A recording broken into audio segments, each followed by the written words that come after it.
جن پر لاکھوں کروڑوں درود و سلام ہو.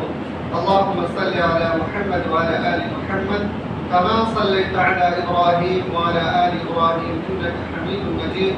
اللهم بارك على محمد وعلى آل محمد كما باركت على إبراهيم وعلى آل إبراهيم إنك حميد مجيد. محترم سامعین کرام، حاضرین جمعہ، بزرگوں، دوستوں، نوجوانوں، ماں و بہنوں، ہم لوگ جس دور میں جی رہے ہیں یہ وہ دور ہے جو سب سے خطرناک فتنوں کا دور کہلایا جاتا ہے. قرب قیامت کی بہت ساری نشانیاں ہمارے دور میں بلکہ ہم سے پہلے بھی کچھ نشانیاں گزر چکی ہیں اور ہمارے بعد بھی کچھ نشانیاں ظاہر ہونے والی ہیں. قرب قیامت کے وقت بڑے ہی فتنوں کا ظہور ہوگا، بہت ساری پریشانیوں کا سامنا کرنا ہوگا. ایسے وقت میں مومنین جو ہوں گے، مسلمان جو ہوں گے، ان کا چلنا بڑا دشوار ہوگا، بڑا ہی مشکل ہوگا. اس کا چلنا اتنا آسان نہیں ہوگا جتنا کہ ہم اور آپ تصور کر رہے ہیں، سوچ رہے ہیں، غور و فکر کر رہے ہیں. بلکہ اس کا چلنا پھرنا کانٹوں سے چل کر اپنی راہ کو منزل تک پہنچانے کے مانند ہوگا. تو یہ وہ دور ہے جو سب سے خطرناک پرفتن دور کہلایا جاتا ہے. اس کے حوالے سے اللہ کے رسول صلی اللہ علیہ وسلم نے بہت ساری پیشین گوئیاں بھی بیان فرمائی ہیں کہ قیامت سے پہلے بڑے بڑے فتنے ظاہر ہوں گے، چھوٹے چھوٹے بھی بے شمار فتنے ظاہر ہوں گے. قرآن کریم کے اندر بھی اللہ رب العالمین نے مومنین کے حوالے سے بیان فرمایا کہ مومنین بھی جو ہیں یہ فتنوں سے دوچار کیے جائیں گے اور فتنوں میں مبتلا کیے جائیں گے، اور مومنین کو فتنوں میں مبتلا کیا جانا یہ اس کے حق میں بہتر ہوگا. فتنہ کسے کہتے ہیں؟ ایک آسان الفاظ میں ہم یوں سمجھ لیں کہ عربی میں فتنہ کہتے ہیں کہ جب لوہار اپنے لوہے کو بھٹی میں تپاتے ہیں، تپانے کے بعد اس لوہے سے لوہے کو الگ کر لیا جاتا ہے، اس سے جو زنگ لگی ہوئی ہوتی ہے اس کو نکال کر کے الگ کر دیا جاتا ہے. پیور جو لوہا ہوتا ہے اس کو الگ اور جو زنگ لگے ہوئے ہوتے ہیں اس کو الگ کر دیتے ہیں. یہی ہے فتنہ. اللہ سبحانہ و تعالی نے مومنین کے حوالے سے بھی کچھ ایسا ہی ارشاد فرمایا. سورۃ العنکبوت کے اندر اللہ رب العالمین نے ارشاد فرمایا الف لام میم احسب الناس ان يتركوا ان يقولوا آمنا وهم لا يفتنون ولقد فتنا الذين من قبلهم فليعلمن الله الذين صدقوا وليعلمن الكاذبين. اللہ رب العالمین نے اس آیت کریمہ کے اندر ارشاد فرمایا احسب الناس ان يتركوا ان يقولوا آمنا. لوگوں نے کیا یہ گمان کر رکھا ہے کہ لوگوں کے صرف زبان سے کلمہ پڑھ لینے کو یا پھر اسلام قبول کر لینے کا نام وہ یہ ہے کہ ان یقولوا آمنا، ان کے لیے کافی ہو جائے گا اور وہ چھوڑ دیے جائیں گے. وہم لا یفتنون، بلکہ وہ فتنے میں مبتلا نہیں کیے جائیں گے. وَلَقَدْ فَتَنَّا الَّذِينَ مِن قَبْلِهِمْ فَلَيَعْلَمَنَّ اللَّهُ الَّذِينَ صَدَقُوا وَلَيَعْلَمَنَّ الْكَاذِبِينَ. بلکہ اللہ رب العالمین کی سنت یہ رہی ہے، اللہ رب العالمین کا شیوا یہ رہا ہے، اللہ رب العالمین کا دستور یہ رہا ہے کہ اللہ رب العالمین فتنوں میں لوگوں کو پہلے بھی آزمایا تھا، مبتلا کیا تھا، اور آنے والے وقتوں میں بھی لوگوں کو فتنے میں مبتلا کریں گے. فَلَا يَعْلَمَنَّ اللَّهُ الَّذِينَ صَدَقُوا وَلَا يَعْلَمَنَّ الْكَاذِبِينَ. تاکہ حقیقی مومن اور جھوٹے دعوے دار کا فرق کر دیا جائے کہ کون زبان سے صرف یہ دعویٰ کر رہا ہے کہ ہم مومن ہیں، ہم مسلمان ہیں، اور کون حقیقت میں مومن ہے. ان دونوں لوگوں کے درمیان اللہ رب العالمین فرق کر دے، تفریق کر دے، پہچان کر دے. تو ایک مومن کی اور ایک منافق کی، ایک زبان سے دعوے دار کی اور جو حقیقت میں اللہ رب العالمین کے مومن بندے ہیں، ان تمام لوگوں میں فرق کرنے کے لیے اللہ رب العالمین فتنوں میں آزماتا ہے، فتنوں میں مبتلا کرتا ہے. تو مومنین کا فتنوں میں مبتلا ہونا یہ ان کے لیے عذاب نہیں ہے، ان کے لیے باعث فخر کی بات ہے کہ اللہ رب العالمین اسے اس تپتی ہوئی لوہے کی طرح اس کو زنگ سے نکال کر کے ایک پیور چیز کو الگ کر رہا ہے. تو جو مومن ہوں گے وہ کبھی بھی فتنے سے نہیں گھبرائیں گے، اور جو منافقین ہوں گے، جو زبان کے جھوٹے دعوے دار ہوں گے، وہ اللہ رب العالمین کے فتنوں کو ایسے محسوس کریں گے جیسے کہ اللہ رب العالمین کا حقیقی جہنم کا جو عذاب ہے اس کے اوپر آ پڑے. اس کو فتنوں کا ایسے وہ محسوس کریں گے. اللہ رب العالمین نے اگلے 2 آیتوں کے بعد اس چیز کا ذکر فرما دیا. فرمایا کہ جو منافقین ہوں گے، جو زبان کے جھوٹے دعوے دار ہوں گے، جو حقیقی مومن نہیں ہوں گے، ایسے لوگ اللہ کی جب کوئی عذاب آئے گی، بلکہ کوئی فتنوں میں مبتلا کیا جائے گا، تو وہ لوگ اس فتنے کو، اس آزمائش کو ایسے محسوس کریں گے جیسے کہ وہ اللہ رب العالمین ہی کا عذاب ان کے اوپر آ پڑے گا. تو جو مومنین ہیں ان کو اللہ رب العالمین فرماتا ہے کہ ہم تم کو اس سے نکالنا چاہتے ہیں، ہم پرکھنا چاہتے ہیں، ہم جانچنا چاہتے ہیں کہ حقیقت میں تم مومن ہو یا نہیں ہو. اللہ کے رسول صلی اللہ علیہ وسلم نے ارشاد فرمایا، اپنے صحابہ کرام سے بیان فرمایا، او میرے صحابیوں، او میرے ساتھیوں، وہ فتنوں کا دور آنے سے پہلے ہی اپنے آپ کو نیکیوں میں مبتلا کر لو، نیکیوں میں اضافہ کر لو، نیک اعمال کثرت سے کر لو، اس سے پہلے کہ تم فتنوں میں مبتلا ہو جاؤ، آزمائش میں مبتلا ہو جاؤ. فرمایا بادروا بالاعمال فتنا، اے میرے صحابیوں نیکیوں میں جلدی کرو، نیکیوں میں جلدی کرو، اس سے پہلے کہ تمہارے پاس فتنے آ جائیں، آزمائش آ جائے، مبتلا آ جائے، تو اس سے پہلے تم نیکیوں میں جلدی کرو. قطع اللیل المظلم، کیونکہ یہ جو فتنہ ہے وہ فتنوں کا دور ایسے ہوگا جیسے اندھیری رات کا ایک ٹکڑا ہو. اندھیری رات کا ایک ٹکڑا، جیسے اندھیری رات میں انسان کچھ بھی نظر نہیں آتا، کچھ بھی نہیں دیکھ سکتا. تو جب فتنہ آ جائے تو اس میں چراغ لے کر کے بھی ایک مومن انسان کو تلاشنا مشکل ہو جائے گا، ایک مومن کو چلنا پھرنا مشکل ہو جائے گا کہ ہم کیسے چلیں، کیسے پھریں. ہم جس راستے میں چلیں گے وہ راستہ ہمارے لیے بڑا خطرناک ہوگا، اتنا آسان نہیں ہوگا میرے بھائیوں. جتنا آسان ہم نے تصور کر لیا کہ زبان سے ہم نے اسلام قبول کر لیا ہے، ہم جنت کے سرٹیفکیٹ پا چکے ہیں، یہ آسان نہیں ہے. ایسے ہو جائے گا جیسے اندھیری رات میں آپ چل رہے ہو، اندھیری رات میں آپ کوئی چیز آپ کو نظر نہیں آ رہا. ایسے جب فتنے ظاہر ہو جائیں گے تو آپ کو نیکیوں کا راستہ بھی دیکھنا مشکل ہو جائے گا، آپ ہر قدم قدم میں فتنے میں مبتلا ہو جائیں گے. تو جب فتنہ آ جائے اس سے پہلے اپنے آپ کو ایسا بنا لو کہ اللہ کا قریبی بندہ بن جائے، نیک بندہ بن جائے. نیکیوں میں جلدی کرو، سبقت کر جاؤ. آگے مزید اللہ کے رسول صلی اللہ علیہ وسلم نے فرمایا یصبح الرجل مؤمنا ویمسی کافرا. جب فتنوں کے دور آ جائیں گے، ایسے دور میں ایک شخص جو صبح کو مومن ہوگا وہ شام کو کافر ہو جائے گا. ویمسی مؤمنا ویصبح کافرا، اور شام کو جو شخص مومن ہوگا وہ صبح کو کافر ہو جائے گا. اپنی ایمان کو 12 گھنٹہ بھی وہ بچا نہیں سکے گا. 12 گھنٹے کی بات ہے، صبح سے شام تک، سورج نکلنے سے غروب ہونے تک، طلوع آفتاب سے غروب آفتاب تک بھی اپنے آپ کو محفوظ نہیں کر سکے گا. اتنا خطرناک دور ہوگا، اتنا پرفتن دور ہوگا.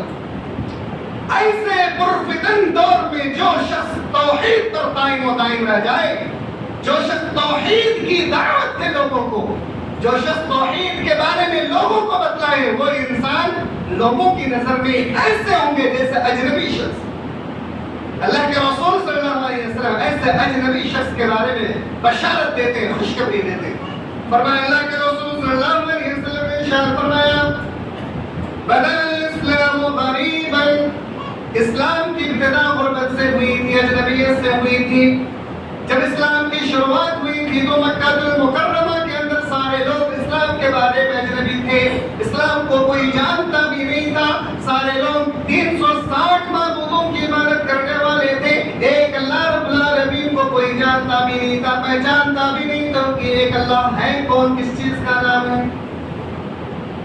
وَسَيَعُودُ غَرِيبًا، اور قریب سے ہی پھر سے اسلام غریب ہو جائے گا، اسلام اجنبی ہو جائے گا، کما بدأ، جیسا کہ اسلام کی شروعات ہوئی تھی ویسے ہی پھر سے غریب ہو جائے گا۔ اسلام جیسے شروع ہوئی تھی، اسلام کی شروعاتی دور میں جیسے لوگ اسلام کو کوئی جانتا بھی نہیں تھا، یہ محمد کون، رسول کون، اللہ کون، کوئی پہچانتا ہی نہیں تھا، اپنے آپ کو نہیں پہچانتا تھا، حق و باطل میں تمیز نہیں کر پاتا تھا، صحیح اور غلط میں فرق نہیں کر پاتا تھا۔ ایسے ہی جب توحید پہ لوگ چلیں گے تو توحید پر چلنے والے لوگ کو بھی لوگ اجنبیت کی نظر سے دیکھیں گے، اور تو اور ایسے لوگ جب توحید کے بارے میں لوگوں کو بتائیں گے تو اس کو بھی بڑا عجیب معلوم ہے، یہ کون سی بات آپ نے بتلا دی۔ یعنی لوگ شرک و بدعت میں اور گمراہیوں میں اتنا مبتلا ہو جائیں گے، بدعات اتنا زیادہ اپنا چکے ہوں گے، شرک کو اتنا زیادہ اپنا چکے ہوں گے کہ اس کو صحیح بات بہت ہی عجیب معلوم ہوگی، قرآن و سنت کی بات بہت ہی عجیب معلوم ہوگی۔ یہ کون سی بات آپ نے کہہ دی؟ ہمارے عالموں نے، ہمارے درویشوں نے، ہمارے مولویوں نے کبھی اس چیز کا ذکر کیا ہی نہیں۔ ایسا ہو جائے گا۔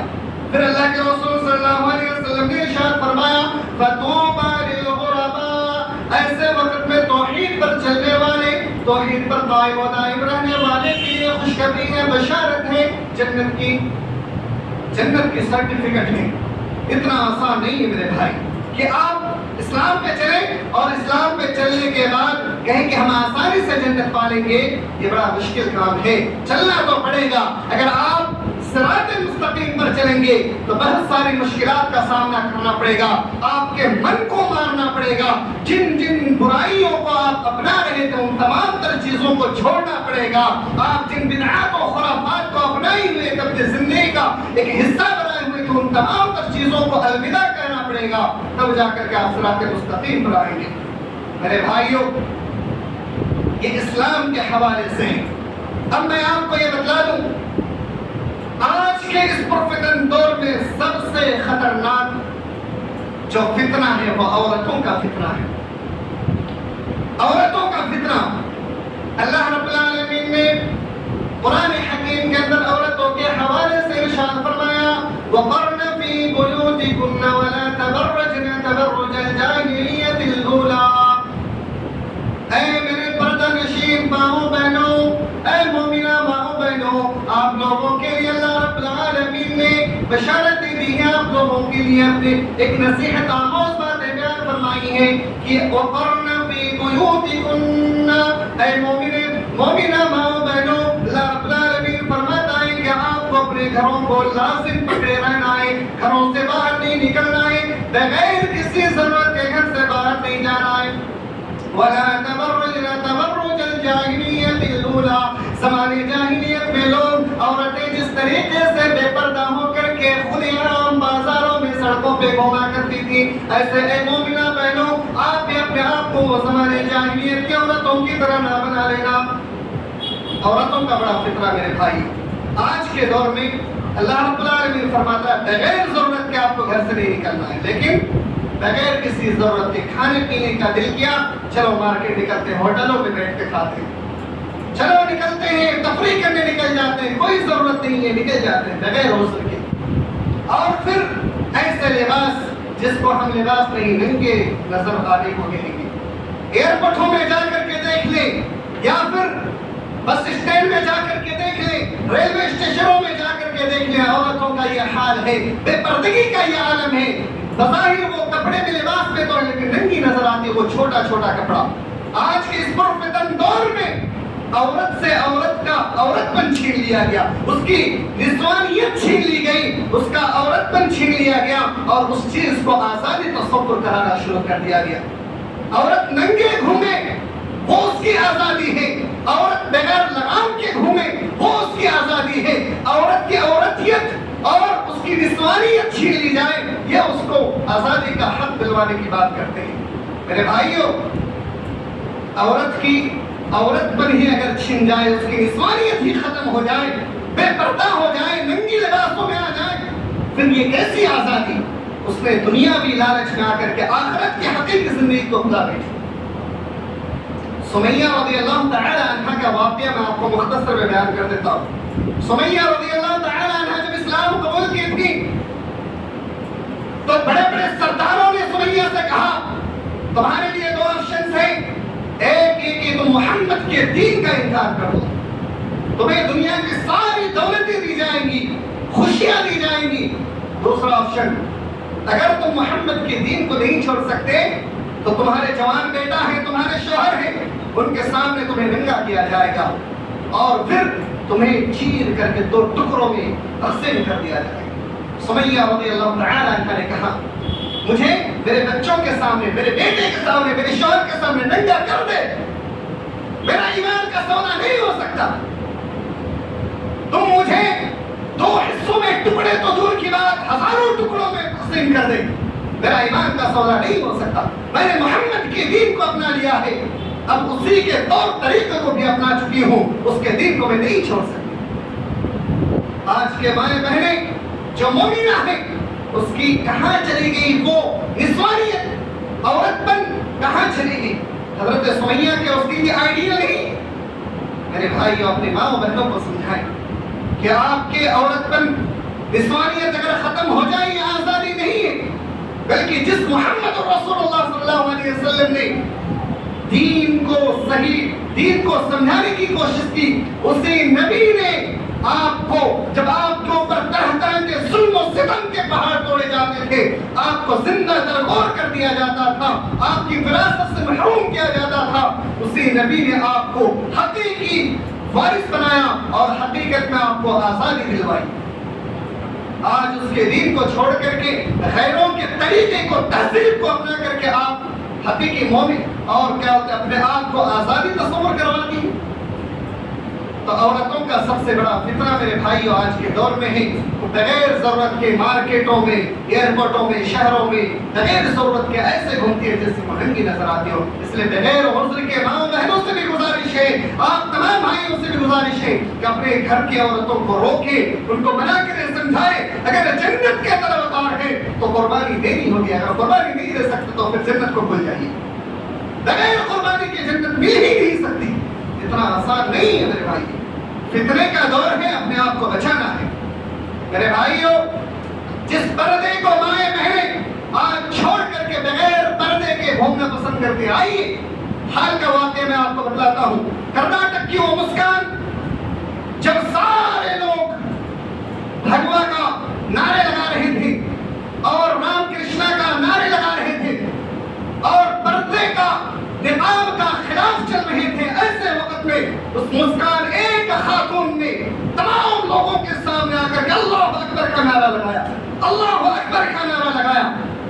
اس خاتون کو آج کے اس دور میں اتنی زیادہ عزتوں سے نوازا گیا, اللہ رب العالمین نے پوری دنیا میں سے تمام عورتوں کے لیے ایک مثال قائم کروا دی آج کے دور کے لیے. تو ایسا اپنے آپ کو مومنہ بنائیے, اپنے آپ کو ایسا اپنے آپ کو اللہ کے قریبی بندی بنوا لیجیے کہ اللہ رب العالمین آپ کی بھی مثال تمام لوگوں کے لیے مثال بنا دے, آئیڈیل بنا دے آپ. اس لیے میرے بھائیوں ماں بہنوں کو سمجھائیے کہ وہ بے پردہ ہو کر کے کھلے عام بازاروں میں مارکیٹوں میں کیوں نہ گھما پھرا کریں. یہ پہلا فتنہ تھی. مسلم کے بارے میں ہم اور آپ اپنے آپ کو مسلمان کہتے ہیں میرے بھائیوں, لیکن سمجھتے مسلمان کسے کہتے؟ مسلمان تو وہ شخص کہلاتا ہے جس کی نکیل اس کے ہاتھ میں ہو ہی نہ, وہ اپنی مرضی سے ایک قدم بھی نہ چل سکے, ایسے انسان کو اللہ رب العالمین نے مسلمان کہا. آپ منمانی زندگی گزار لے اور کہیں ہم مسلمان ہیں.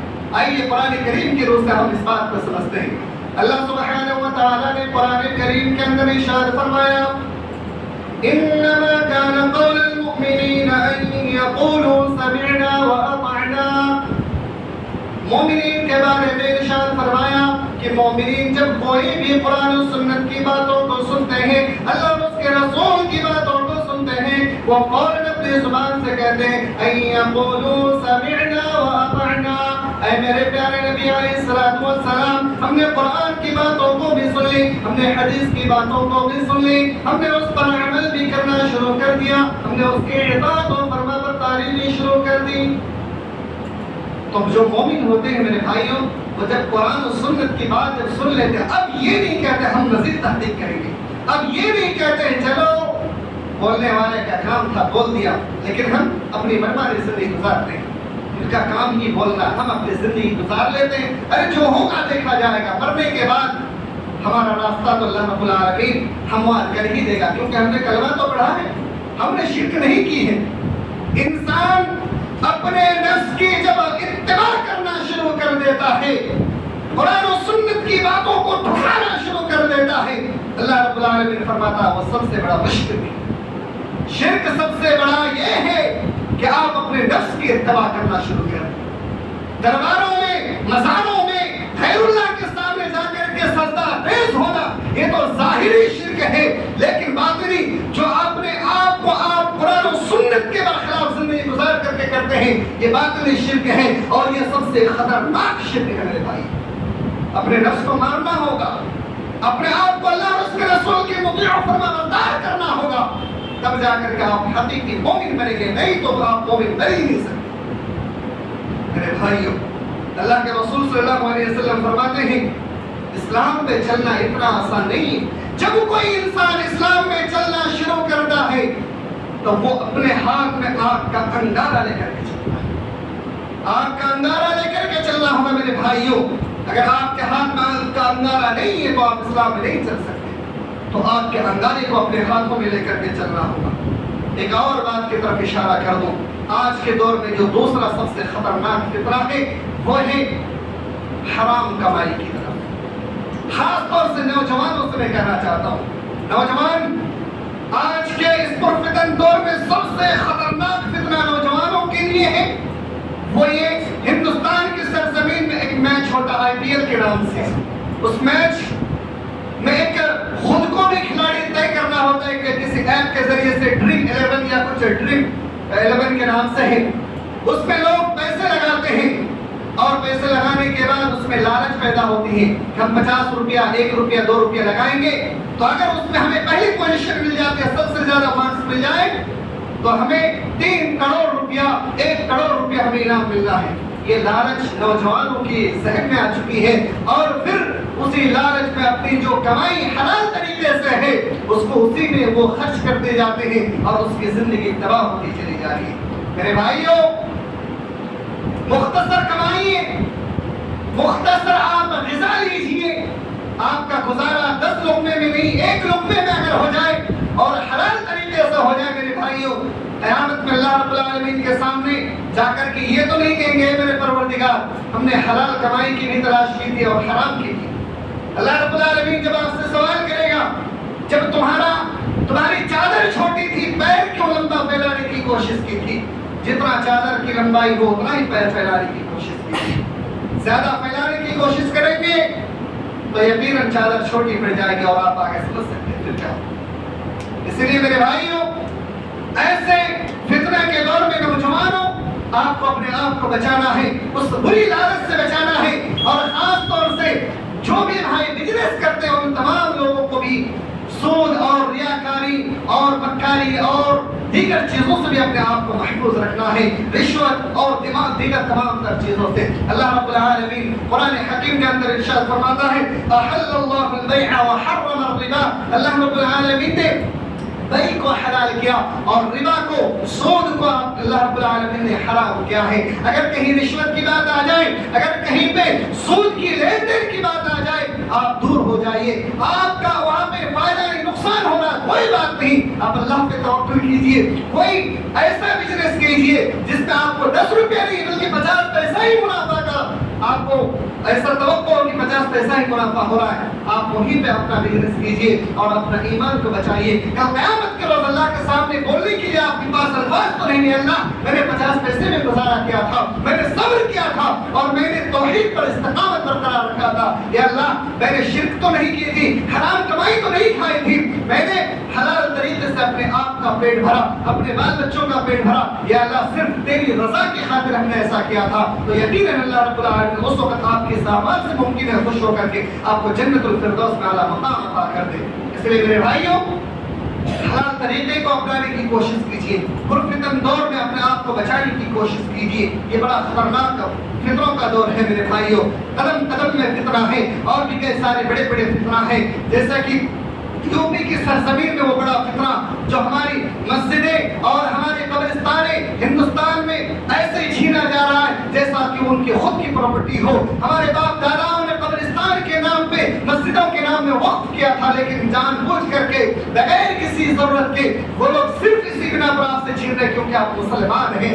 آپ اللہ اور اس کے رسول کے ماننے والے ہیں. میرے بھائیو صبر کرنا ہے، توحید پر استقامت برقرار رکھنا ہے، اور جب قرآن و سنت کی بات آ جائے تمام بدعات و خرافات کو چھوڑ کر کے ایک پلیٹ فارم پہ آ جانا ہے اور قرآن و سنت پہ آ جانا ہے. یقیناً آپ کا بول بالا تھا، ہے اور یقیناً قیامت تک رہے گا. اگر آپ قرآن و سنت کو چھوڑ دیں گے تو پھر آپ کو دنیا میں بھی ذلیل و رسوا ہونا ہے اور آخرت میں بھی ہونا ہے. اس لیے قرآن و سنت کے دامن کو پکڑے اور اپنے آپ کو فتنوں میں بھی اللہ رب العالمین سے دعا کریں کہ اللہ اس میں مجھے مکمل کھڑے اترنے کی توفیق عطا فرما. اللہ رب العالمین سے دعا کریں الہ العالمین ہماری ماں بہنوں کی تحفظ فرما. الہ العالمین ہم تمام امت مسلمہ کو ایک پلیٹ فارم پہ لا کر کے کھڑا کرنے کی توفیق عطا فرما. الہ العالمین ہم تمام لوگوں کو حلال رزق، حلال کمائی اپنانے کی توفیق عطا فرما. آمین. تقبل یا رب العالمین. وآخر دعوانا الحمد لله رب العالمين.